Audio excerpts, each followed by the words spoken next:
At the day's headlines. U.S. President Donald Trump says Washington and Pyongyang are negotiating the location for their second summit. Trump also reveals he has spoken indirectly to North Korean leader Kim Jong-un. Setting out his administration's policy objectives for 2019, entering his third year in office, President Jae-in will give a New Year's press conference on Thursday. Plus, Japan's Prime Minister orders his government to prepare a response to planned asset seizures in South Korea following the Supreme Court's ruling on a forced labour case. Our top story this morning. U.S. President Donald Trump has revealed that negotiations are underway on the venue for his second summit with North Korean leader Kim Jong-un. Trump explained that he's also been in indirect communication with Kim, but didn't elaborate on when the summit might actually take place. Kim Hyo-sun starts us off. President Trump has been speaking optimistically about a second summit with North Korean leader Kim Jong-un. Speaking to reporters outside the White House on Sunday, he said the venue is already being discussed. We're negotiating a location. It will be announced probably not in the not too distant future. They have made it very clear. In fact, they've actually said to the media that they would like to meet. And they do want to meet, and we want to meet, and we'll see what happens. He also revealed that he has spoken indirectly with the North Korean leader, adding that the situation with Pyongyang is much better now compared to when he first took office. President Trump, however, added that sanctions against the regime remain in effect. As for the location of a second summit, CNN reported last week that the Trump administration is reviewing a number of places. Citing diplomatic sources, the report said Vietnam, Hawaii, and even the demilitarized zone that separates the two Koreas have been mentioned as possible summit venues. Kim Hyo-sun, Arirang News. President Moon Jae-in will be holding a New Year's media conference on Thursday. The presidential office says it will be unscripted, just like it was last year. In a town hall setting, President Moon will take questions from local and international reporters after giving a prepared speech in which he's likely to address a range of issues from diplomacy to local politics and the economy. Some things he may bring up are the state of the economy, an as-yet unscheduled visit to Seoul by North Korean leader Kim Jong-un, as well as the general direction of inter-Korean relations. South Korea is planning to release a video in 6 more languages aiming to refute claims by Japan that one of its planes was locked on by a South Korean warship's targeting radar. The video is already on YouTube in Korean and English, but the Defense Ministry says they are making versions in Japanese, Chinese, French, Russian, Spanish and Arabic. In the video, the ministry says the South Korean destroyer did not target the Japanese plane and was on a mission in the East Sea to rescue a boat in distress. It also says the Japanese plane's low-altitude flight was threatening. The ministry says it wants to prevent the spread of misunderstandings after Japan's release of a video about the incident that it says distorts the facts. Now, several South Koreans forced to work for Japanese companies without pay during World War II are taking steps to have those companies' assets in Korea seized as compensation. Japanese Prime Minister Shinzo Abe has expressed regret over their decision and says his administration will take concrete measures to respond. Kim Mok-yeon with the details. On a talk show that aired Sunday on Japanese broadcaster NHK, Prime Minister Shinzo Abe expressed regret over steps taken by the South Korean victims of forced labor during World War II to seize the local assets of Japanese companies as compensation. South Korea's Supreme Court ruled late last year that 4 plaintiffs are entitled to around $87,000 each from Nippon Steel and Sumitomo Metal Corporation for unpaid work they were forced to do. The court said no agreement with Japan has abrogated the rights of individuals to seek reparations. The plaintiffs have asked the government to seize Nippon Steel's shares of PNR, a joint venture with the Korean steelmaker POSCO. The Supreme Court also made a similar ruling in a case involving Mitsubishi Heavy Industries. The victims in the Mitsubishi case have also said that if Japan does not cooperate in the compensation order by March 1st, then they too will request that the firm's local assets be seized. March 1st is the 100th anniversary of the establishment of Korea's provisional government. Japan has insisted that the rulings are not acceptable, claiming all issues of reparations for damages incurred during colonization were settled by the treaty Japan signed with South Korea in 1965. Prime Minister Abe said that the Japanese government is taking this issue seriously and that he has ordered related ministries to look into the situation and come up with countermeasures, referring to what he believes is international law. Kim Mo-gyan, Arirang News. Now, starting today, travellers leaving Japan will be required to pay a departure tax of 1,000 yen. That's around $9. It's the first new tax in Japan in 27 years since the land value tax was introduced there in the early 1990s. The departure tax will apply to everyone except infants under the age of 2 years old when leaving Japan by air or sea. The tax will be added automatically to all airline or sea fares. The Japanese government says the revenue from the new tax will be used to improve facilities for overseas travellers and enhance tourist attractions.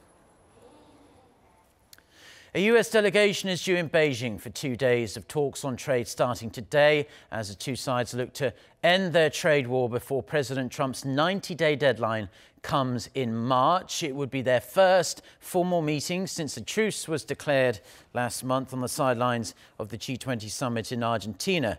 The office of the US Trade Representative confirmed a statement released Friday by China's Commerce Ministry that the US working level team will be led by Deputy Trade Representative Jeffrey Gerish. The closely watched meeting follows a dismal week for US stocks, with losses fueled partly by uncertainties over trade.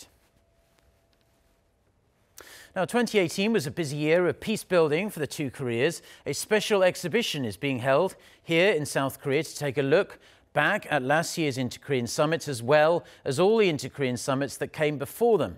Our Park Hee-jun takes us there. You may be familiar with this bench. It's where South Korean President Moon Jae-in and North Korean leader Kim Jong-un had a private chat during their Inter-Korean summit at the border village of Panmunjom last year. But where I am is nowhere near the border with North Korea. In fact, it's at a special exhibition in Sejong City. The Presidential Archives is hosting a special exhibition that walks visitors through all the past Inter-Korean summits.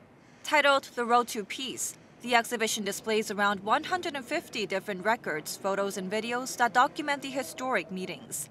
They include a preparation plan for the 2000 Inter-Korean Summit and a summary of the results of the first sit-down session of the 2007 Inter-Korean Summit, all revealed for the very first time. Also on display are containers that carried soil from Paektusan Mountain and water from the Taedonggang River for when the leaders planted the ceremonial tree during their summit last year. It's great that we can see the gifts and souvenirs that weren't shown on television.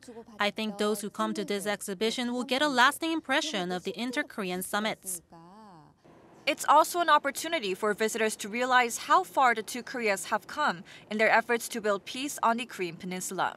And many visitors have hopes that one day, South and North Korea will become one. I hope all relations with neighboring countries will head to the right direction this year. And as a Korean, I hope the two Koreas will reunite soon and be able to advance together. Visitors can enjoy the exhibition for free. It will run until June this year. Park Hee-jun, Arirang News, Sejong.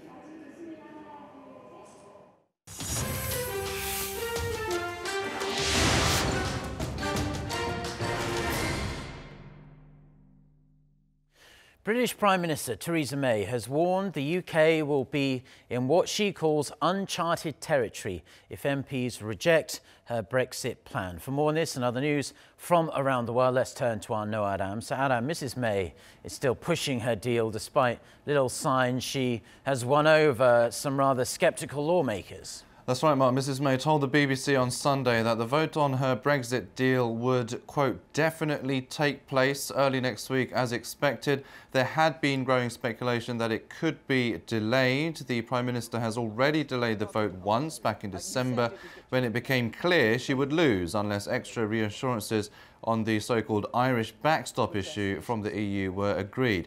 The provision on preventing a hard Irish border has been the main reason why most MPs want to vote the deal down. May also said Britain's exit from the EU in March would be in danger if lawmakers did not back the deal. With a parliamentary debate on her deal due to begin on Wednesday, the Prime Minister made three broad offers to woo her critics. One of them was a promise to give Parliament a greater say in the rest of the Brexit process. Meanwhile, she did not answer whether she would, if defeated, make a second attempt to get the deal passed by Parliament.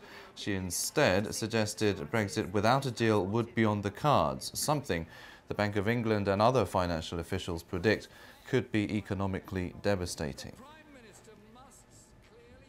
Now, staying with things that are stagnant, the US government is now in day 16 of its shutdown. President Trump continues to insist on including funding to build a wall along the southern border, while the Democrats say they'll only discuss border security once the shutdown ends. Harbin reports. The U.S. federal government shutdown has been going on for over 2 weeks and reached a new milestone on Sunday. This shutdown is now tying for the third longest on record and is without an end in sight.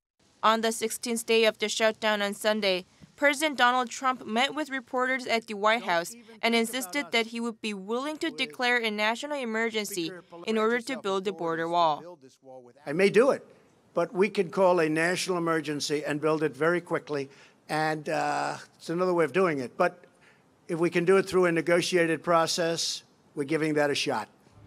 Trump administration officials led by Vice President Mike Pence met with congressional staff over the weekend to try to end the shutdown, but their talks did not lead to a compromise. No deal was made and no further meetings were scheduled. The Democrats have said they are willing to discuss what is needed to address border security only after the shutdown ends.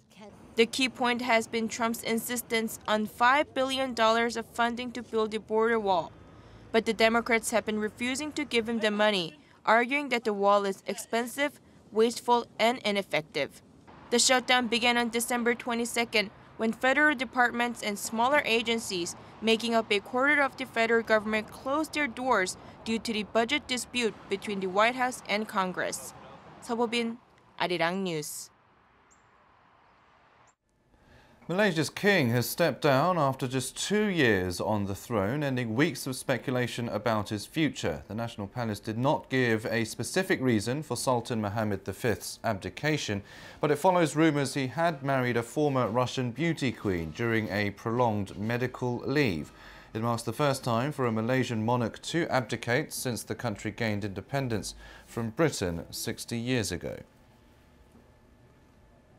Now, bluefin tunas are known to be very expensive, but a New Year's auction in Tokyo over the weekend saw numbers reach new highs. Sushi chain owner and self-proclaimed Japanese tuna king Kiyoshi Kimura paid a record $3 million for a bluefin weighing 278 kilograms. The purchase is nearly double the previous record set 6 years ago. Kimura said he was surprised by the price this year, but said he did not regret opening his wallet. One of the world's largest ice festivals has opened in northeastern China for a month-long run. Millions of visitors flock to Harbin every year to see the Winter Wonderland, which features frozen castles, glistening snow sculptures and even penguins. There's also a winter swimming competition with more than 300 people braving the chilly waters. Harbin is one of the China's coldest cities, with temperatures dropping as low as minus 35 degrees Celsius.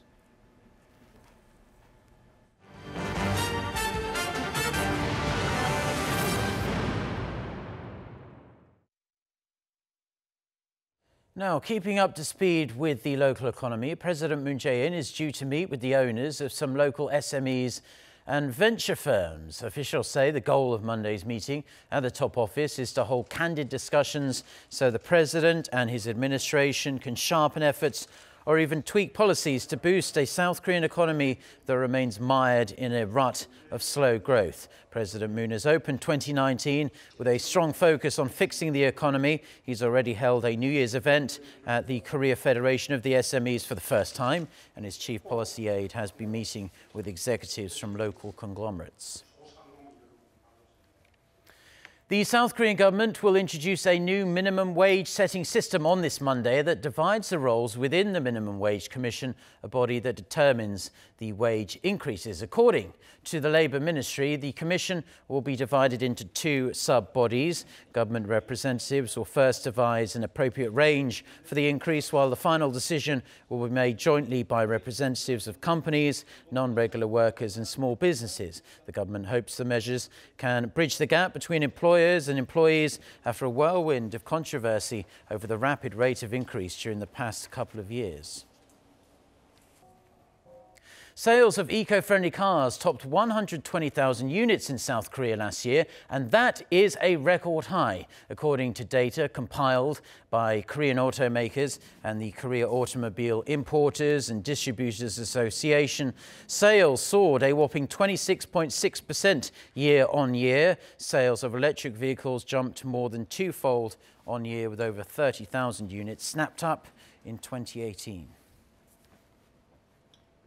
Now, despite being one of the top teams in Asia, South Korea's national football team has not won the continental title, the Asian Cup, in almost 6 decades, 60 years. However, with the squad looking much sharper than they have in years gone by and playing under an impressive new head coach, they'll be looking to rectify that, hopefully, over the coming weeks in the UAE. First up for the Taeguk Warriors on Monday is the Philippines. Lee Seung-jae reports.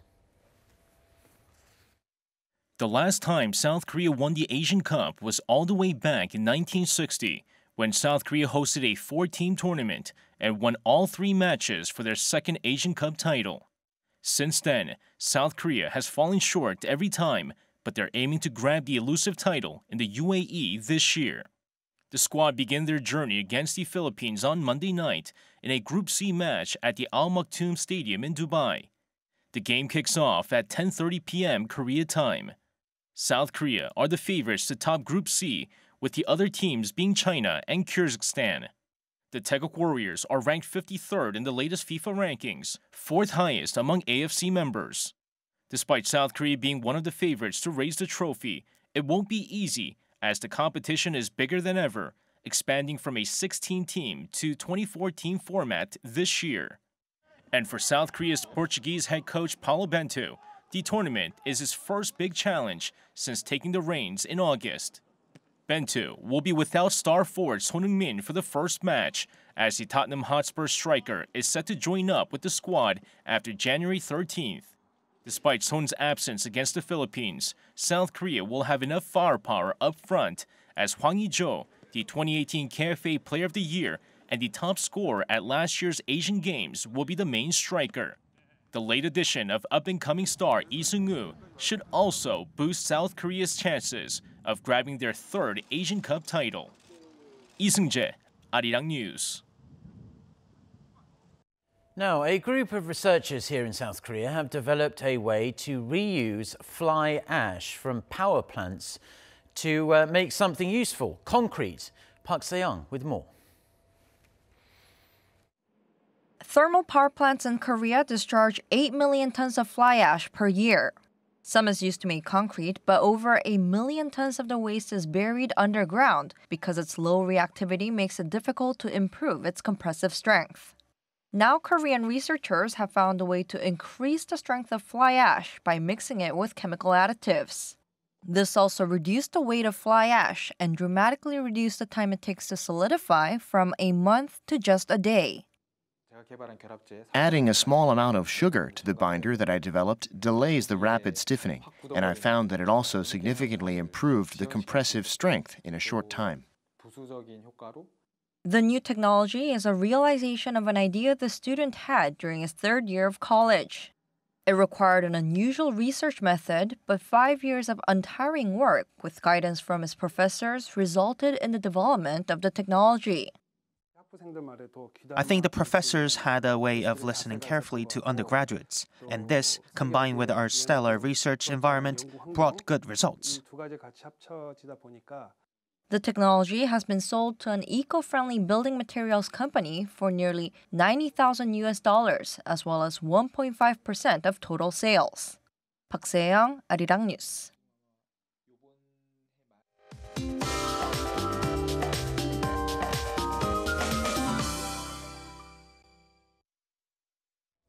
Good morning. The picture next to me was taken yesterday at Haeundae Beach in Busan. Nearly 4,000 people attended the Haeundae Polar Bear Festival. And according to the traditional calendar, yesterday was Swan, which is supposed to be one of the coldest days of the year. But temperatures weren't too bad. In fact, temperatures for today will be also bearable, staying in the positive territory in the afternoon. But expect to see a big drop in temperatures once again on Wednesday. But in terms of air quality, it doesn't look too good. Stagnant airflow and smog from China will increase ultrafine dust levels. So most areas are likely to see polluted air by the afternoon, so be sure to check the dust levels before heading out today. Meanwhile, dry weather continues to grip the Korean peninsula. Seoul is now under a dry weather advisory, but dry weather alerts have been in place for more than 25 days now across the country. A humidifier should be a welcome addition to any room at home or in the office. There will be sunny skies with a few clouds, and daily highs will be similar to yesterday, getting up to 2 degrees Celsius here in the capital, 5 degrees over in Daegu, Chuncheon at 3 degrees this afternoon. That's Korea for you, and here's international weather for viewers around the world.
Well, that's where we're going to leave it for now on this Monday morning here in Seoul. Do stay tuned to us on Arirang TV. We'll have our next newscast at noon Korea time with our very own Lee Ji-yoon. She's back after taking a week off. So until next time, goodbye.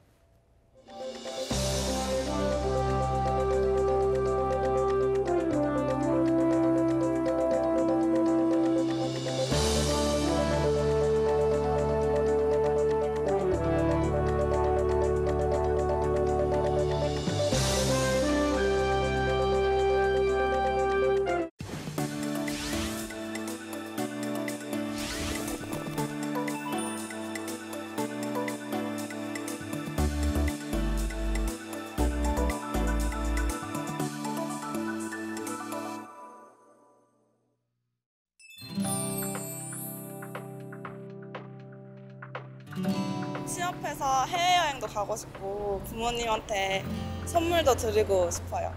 I really hope to foster some more relationships, make some more friends and enjoy the year. 제가 주변 사람들에게, 주변 사람들이 저에게 서로 다 따뜻한 사람이면 좋겠어서 삶에서 지치고 배제당하고 이런 경험 없는 2019년이 됐으면 좋겠고 그런 사회가 됐으면 좋겠어요. 환경 관련 정책 같은 게 좀 개선이 돼서 미세먼지라든지 여러 환경 문제가 해결됐으면 좋겠습니다. 경제도 많이 좋아져서 청년들이 많이 일자리를 찾고 행복하게 살았으면 하는 바람입니다. 대한민국 경제 성장도 됐으면 좋겠고 그냥 저뿐만 아니라 대한민국 모두 다 터닝포인트가 됐으면 좋겠고 남북 드디어 종전선언 협상 이런 타이틀이면 좋겠네요. Peaceful world. 작을지 모르지만 그 따뜻하고 훈훈한 이야기들도 많이 있거든요. 그래서 뉴스에서 그런 이야기들이 조금 많이 들렸으면 좋겠고 함께하는 가족이랑 행복했으면 좋겠고 친구들은 계속 편하게 같이 어울려서 술 한잔 잘 먹을 수 있는 마음 편하게 살았으면 좋겠습니다. 2019년은 더 가까이.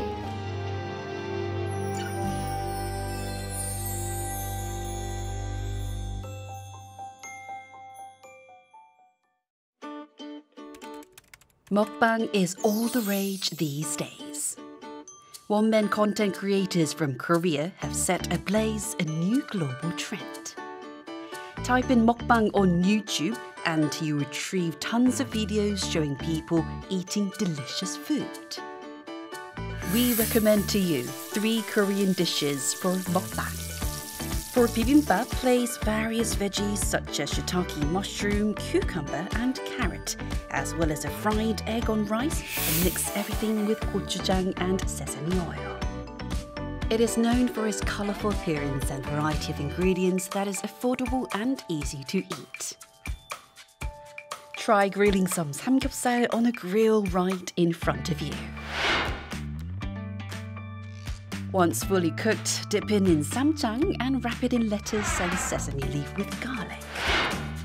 This practice of cooking meat on a grill built into the table has originated in Korea, and generally people enjoy Korean barbecue with soju, a traditional Korean liquor. Fried chicken is of course found elsewhere in the world, but Korea is particularly famous for its unique style of fried chicken with some varieties offered with a special sauce.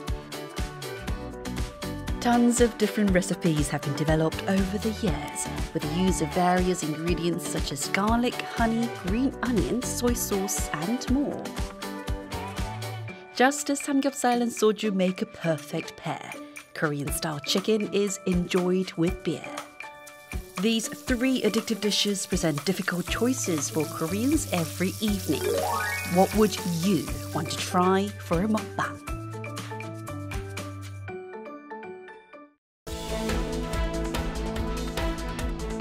The Democrats have regained control of the House for the first time in 8 years, balancing out the power dynamics within the Congress. With issues like the current anti-immigration sentiment, denuclearization talks with North Korea, and the trade dispute with China all requiring immediate attention. How are the midterm election results set to change the political landscape within the U.S. and around the world? Tune into The Point World Affairs to find out.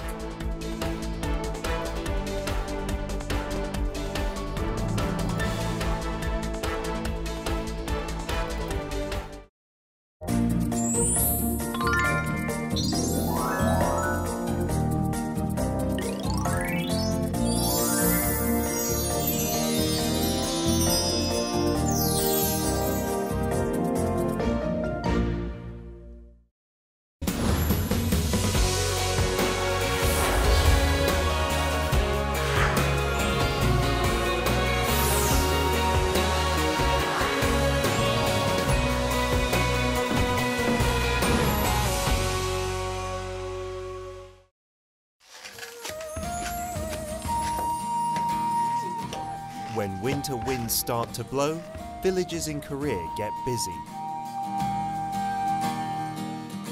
The carefully grown radishes and firm Napa cabbage show that they are ready. And the time-old Korean winter preparations of kimjang begin.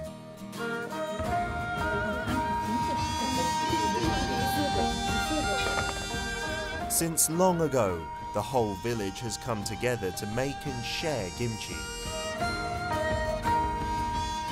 This is the day when kimchi is made for the long, harsh winter.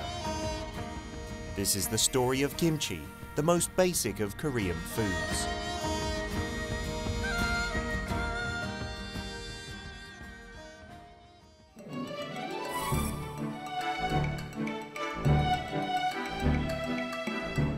As autumn winds down, the first day of kimjang comes to Miwon village.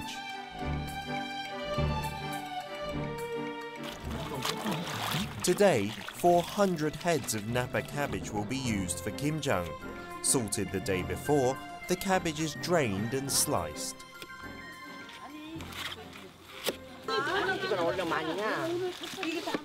Each leaf is carefully coated with the kimchi seasoning.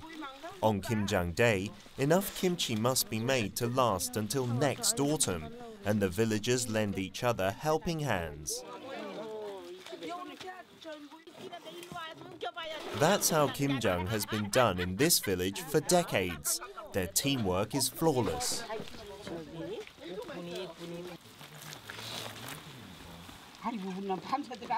조카들 집에 김장 하러 왔어요. 이웃에서로. 네, 원래 김장 같이 하시나 봐요. 예, 여기는 다 이렇게 해요.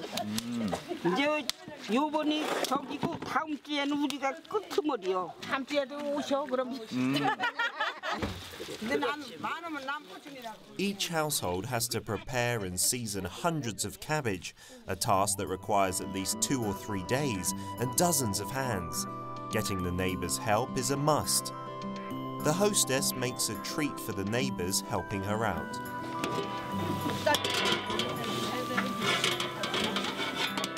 Today, it's pork boiled in rich stock till it's tender.